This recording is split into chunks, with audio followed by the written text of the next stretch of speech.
There's this incredible, almost universal visual language when it comes to authority, especially in medicine, right? Oh, absolutely. Like you walk into a clinic, you see a crisp white lab coat, a stethoscope draped just so around the neck. Right. Maybe a framed diploma on the wall with some Latin words on it. Exactly. And instantly your brain just goes, yes, I am in the hands of an expert. I am totally safe. It is a massive vulnerability in our social programming, really. I mean, Hmm. we rely so heavily on those visual cues as like cognitive shortcuts. Yeah, we really do. We don't ask the receptionist to pull the doctor's actual medical license. We don't cross-reference their board certification with a state database before we roll up our sleeves and let them take our blood pressure. We just implicitly trust the costume. We trust the costume and the setting. But what happens when someone decides to hack that exact system of trust? And not just for a prank. Right, not for a Halloween party. I mean, what if a teenager exploits the loopholes in our digital and physical worlds so completely that they blur the line between playing dress up and operating a functioning medical clinic? It's terrifying, honestly. Welcome to another deep dive. Today, we are unpacking the story of a teenager who literally managed to fake his way into the medical field. And we are going to use court documents, news transcripts, and a really eye-opening criminology study to figure out not just what he did, but how our systems allowed it. And why he did it, which is the really fascinating part. Yes, exactly. Okay, let's unpack this. So it's a profoundly unsettling story, and I think it's important to set the analytical stage right away here, because the headlines of this case sound like a modern-day medical version of Catch Me If You Can. Oh, 100%. But the data we are going to weave through this discussion reveals a much, much darker and more complex reality about youth, trauma, and really how the internet era has completely revolutionized the way we verify reality. Let's start with the sheer mechanics of the initial deception, because it's wild. Our subject is Malachi Love Robinson. Right. It is 2015. He is just 17 or 18 years old at the time. And he gets caught literally wandering the halls of St. Mary's Medical Center in West Palm Beach, Florida. Just walking around. Just walking around fully in character. He's wearing the white lab coat, the surgical mask, the stethoscope. He's walking among actual licensed medical professionals. Right. And the hospital staff eventually realizes something is off and intercepts him. But here's the first systemic loophole we see. Okay. Because he didn't actually gain access to any patient care areas or, like, physically touch anyone at that specific moment, no criminal charges were filed. Wait, really? Nothing. Nothing. It was essentially treated as a bizarre trespassing incident. A teenager wandering where he shouldn't be, playing a very weird, highly committed game.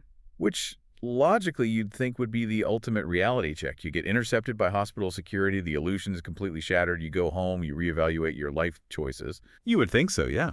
But looking at the timeline, being caught didn't stop him at all. It just caused him to change his methodology. He basically levels up. He really does. He goes out and opens an actual physical urgent care clinic called New Birth, New Life Medical Center. And the sources note he had previously operated under the name New Directions as well. Right, New Directions. And he dubs himself Dr. Love and officially lists himself as the CEO. This is where we start seeing the real hallmarks of what criminologists call the juvenile hybrid white-collar offender. Which we'll get into, yeah. Right. He is blending traditional physical world deception with digital manipulation. And this is the part that completely breaks my brain.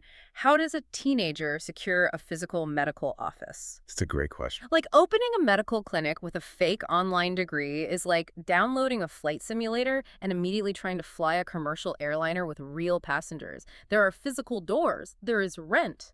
How does the system not throw up red flags everywhere? Because the systems operate in complete silos. They really don't talk to each other. What do you mean by silos? Think about commercial real estate, right? A commercial leasing agent's job is not to verify your medical board certification. Oh, wow. True. Their job is just to verify that your deposit check clears and that you are an incorporated business entity. In a strictly business sense, anyone can register an LLC online in about 15 minutes. Right. Anyone with the funds can sign a commercial lease. The real estate system just doesn't talk to the Department of Health. So it's just a blind spot. Yeah. They assume that if you're renting medical space, you must be a doctor, because who else would rent medical space? Exactly. It's that visual authority again. And his defense attorney actually weaponized this exact logic later on. Oh, right. The interview. Yeah, during a news interview, His lawyer basically argued that it's a free country. He said there is no law that states you have to have a bachelor's, a master's, or a PhD just to take someone's temperature or check their blood pressure. Which is such a wild defense. Yeah, it is.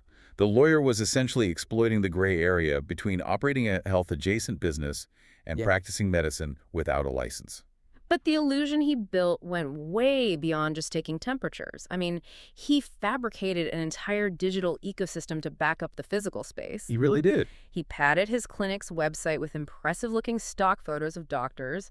He featured a glowing 5-star review from a patient named Bettina, who praised the clinic's care for infants, toddlers, and teens. And when a reporter confronted him later about this Bettina, he just bluntly admitted that she didn't exist. She just made her up. He just manufactured social proof.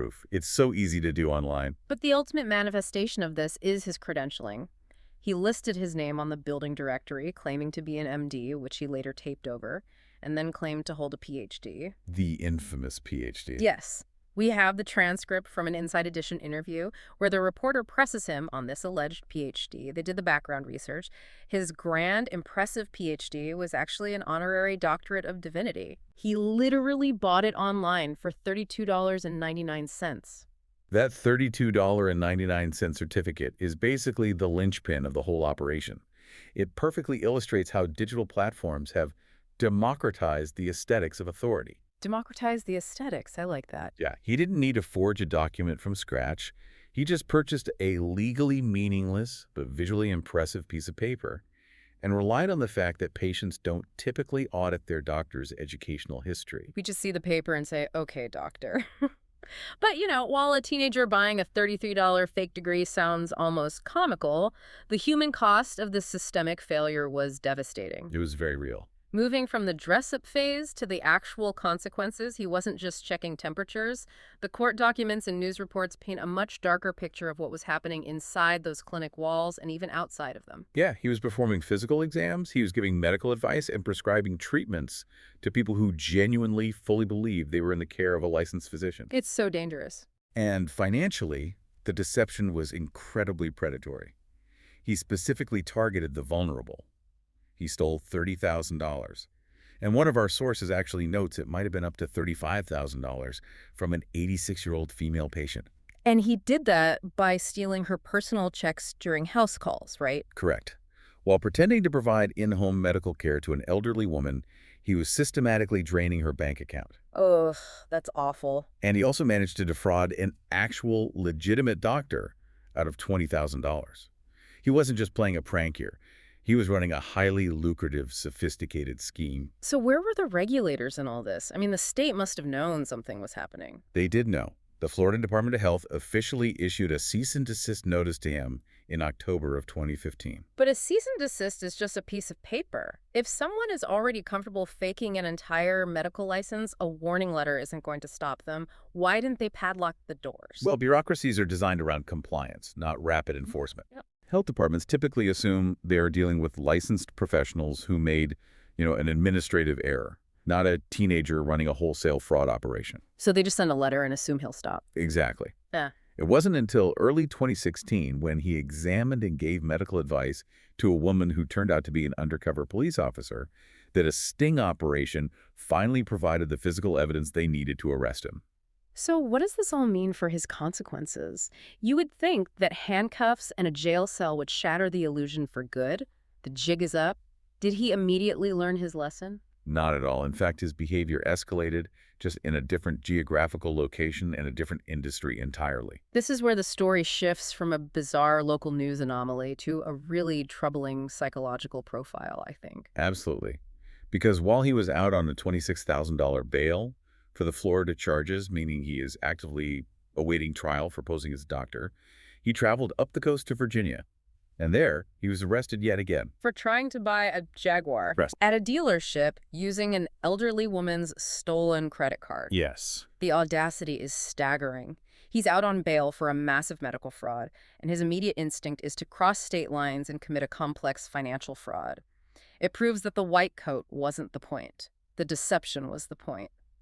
A Virginia judge ultimately sentenced him to 10 years in prison for that fraud, though they suspended 9 of those years. Okay.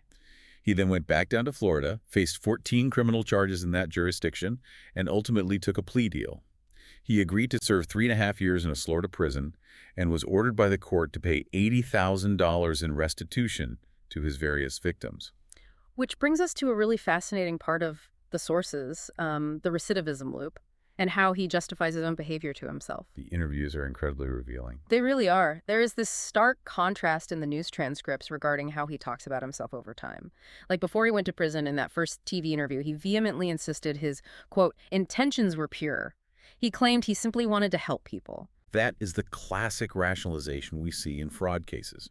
Framing the deception as an act of service allows the offender to maintain a positive self-image while actively harming others. But then there's a later interview from inside a maximum security prison outside Fort Myers. Right, he's in uniform. Yeah, he's wearing prison fatigues, he mentions he's working in the kitchen, and his tune shifts completely. He says he was just an ambitious kid who decided to say, to hell with the rules and regulations. A total pivot. Right, and he states that he 100% regretted his actions. But the reason he gives is so revealing. He says he regrets it because, in his words, I've messed my life up a great deal. Not because he stole a senior citizen's life savings, not because he endangered patients, because he messed his life up. It highlights a profound disconnect from the reality of the harm he caused. The empathy is entirely internal. Yes, exactly. And amazingly, when the reporter asks if he still wants to be a doctor upon his release in 2020, he looks right at the camera and says, I do. I mean, if someone tells you they have 100% regret, but their very next action upon getting out of prison is to commit another complex fraud, is it a lack of moral compass or a literal compulsion they can't control? The timeline of his relapse suggests it's deeply ingrained. Let's look at the facts. He was released a bit early, in 2019. By 2020, he had secured a seemingly normal job as a salesperson for a company that connects shippers with trucking companies. And again, we see the systemic blind spots here. How does a convicted fraudster get a job handling logistics and client accounts? Well, depending on the state and the specific background check used, employers might only be flagging violent felonies. Or perhaps they simply didn't run a thorough digital check.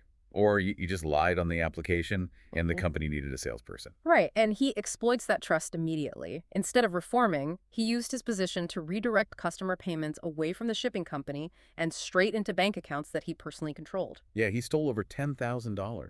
It's a completely different industry, but the exact same core mechanism. Using a position of perceived authority to divert funds through complex deception. The final tally for this latest scheme resulted in him standing right back in a Palm Beach County courtroom in December 2022. He was 25 at the time. So young. He pleaded guilty to grand theft and organized scheme to defraud. He was sentenced to just over 28 months in a state prison facility, followed by 2 years of probation, and was again ordered to pay back that $10,000 plus in restitution. Which really begs the ultimate question here. Why do teenagers commit these highly complex, nonviolent, deceptive crimes? We're not talking about shoplifting or, like, street vandalism. We're talking about elaborate, sustained shell games requiring planning, patience, and technical skill. Right. To truly understand the mechanisms behind this behavior, we need to dive into a 2017 academic study from the journal Criminology, Criminal Justice, Law, and Society. Okay, let's get into the data. The researchers looked specifically at what they term juvenile hybrid white-collar delinquency. And hybrid, in this context, means blending traditional juvenile delinquency with the methods and goals of white-collar crime. Precisely. We are talking about crimes like identity theft, credit card fraud, computer hacking, and complex embezzlement committed by minors. Okay. The researchers utilized a massive data set from the Florida Department of Juvenile Justice. They looked at the records of over 211,000 individual youth who had been referred to the system. That's a huge sample size. It is, and they found that the prevalence rate of a juvenile ever being arrested for one of these hybrid offenses is incredibly small, just 1.7%. Wow. So out of hundreds of thousands of kids, only a tiny fraction are engaging in this specific type of fraud. It's a highly specialized profile. It is a very specialized profile. And if we connect this to the bigger picture, the demographics of these juvenile offenders completely upend our traditional understanding of white-collar crime. How so? Well, historically, when society pictures a white-collar criminal, the image is generally an older, wealthy white man in a business suit, right? Someone leveraging a high-status position of corporate trust to embezzle funds. Right, the Wall Street executive archetype. Exactly. But the juvenile hybrid offenders look entirely different. The study found they are more likely to be older teens, predominantly non-white, and often have lower academic achievement records. That is a big shift. And furthermore, there's a fascinating gender shift happening. While males still commit more crimes overall across the board, females are committing a much higher relative proportion of these hybrid crimes compared to traditional street crimes. In fact, in the adjudicated sample of the study, And just to clarify for everyone listening, adjudicated meaning the sample of kids who actually went before a judge and received a formal legal ruling rather than just getting a warning or diversion, right? exactly, thank you for clarifying. In that adjudicated sample, over 60% of the females were there specifically for hybrid crimes. Over 60%. Yeah, the gender gap in the juvenile justice system is closing remarkably fast in this specific digital fraud space. This is where I had a massive, aha moment while reading through this criminology study. Oh, yeah. Because I think the natural societal assumption is that a kid committing identity theft or computer fraud is probably some privileged, bored teenager sitting in a comfortable suburban bedroom with a high-end gaming PC. You know, a kid who is hacking the system just for the intellectual thrill or because they think they're smarter than everyone else. Right, that is their pervasive, almost Hollywood-driven stereotype, the hacker in the basement trope. But the data shows the exact opposite. The study reveals that juvenile hybrid offenders actually have significantly more negative life experiences than kids who commit conventional street crimes. It's really sobering data. The researchers used specific risk assessment tools and found these kids have much higher rates of physical abuse, severe neglect, child welfare placements out of the home, anger management issues, and profound mental health and substance abuse problems. They are carrying massive amounts of trauma. It is a profound and somewhat counterintuitive finding for a lot of people.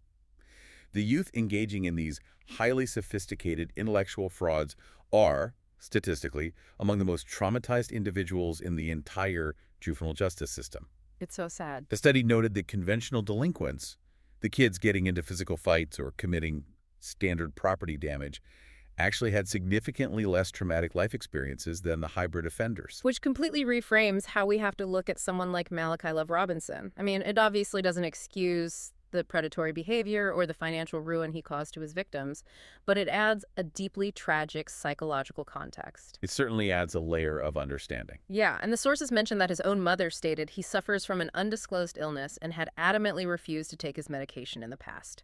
There is clearly a complex psychological and potentially medical background driving this compulsion. And this brings us to the core criminological theory of why they choose this specific type of crime. The researchers synthesized this brilliantly. Okay, tell me more. Traditional juvenile street crimes like assault, vandalism, or mugging are often expressive crimes. They are emotional outbursts, immediate reactions to an environment, or acts of peer-driven aggression. But these hybrid frauds are what criminologists call instrumental crimes. Instrumental crime? Yes. They are crimes of calculated deception used as a mechanism for survival and resource acquisition. I really like the analogy you can draw here based on that data. For a kid who has experienced severe physical abuse or neglect, traditional street crime is like hand-to-hand combat. Yes, It exactly. requires physical confrontation, which is incredibly high risk for someone who already feels fundamentally powerless and unsafe in their own body. But digital fraud is like being a sniper. That is a perfect way to conceptualize it. It provides a barrier, a layer of glass, screens, and code that keeps them completely physically safe while they secure the financial resources or the sense of power they feel they need to survive. Wow, that makes so much sense. It's a way to take care of themselves or assert dominance in a world that has fundamentally failed to protect them. The internet allows them to project authority and strength without ever risking a physical altercation. It's just so fascinating to peel back the layers of a story like this. A tale that starts with a seemingly absurd visual, a teenager in a fake stethoscope wandering a hospital hallway, ends up revealing this deep structural intersection of technological loopholes, childhood trauma, and basic survival instincts. It really isn't modern tragedy in many ways. It is, and it really forces you to consider your own daily reliance on digital authority. Think about it. When you book a new doctor online, or when you implicitly trust a glowing five-star review for a specialist clinic you've never been to. Like Bettina's review. Exactly, like Bettina's fake review. Right. Or even when you engage with a new vendor at work, you are participating in a massive invisible system built entirely on an assumption of trust. We all are. Malachi's story proves exactly how easily that entire societal system can be hacked with nothing more than a $32.99 online certificate, a few stolen checks, and a decent web design template. He didn't break the locks. He just realized nobody was actually checking the keys.